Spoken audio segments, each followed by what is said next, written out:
tayo sa leg-leg. Yan, ito yung Pico de Loro Resort. Yan. Ayan, nandito tayo sa tapat. Dito tayo camping. Yan. Solo natin ngayon. Walang ibang nag-camp. So tayo lang tao ngayon dito. Solo natin.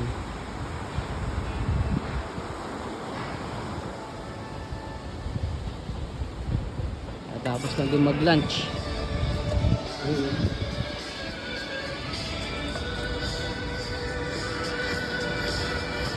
Mamaya yung mag-ama doon sila matutulog.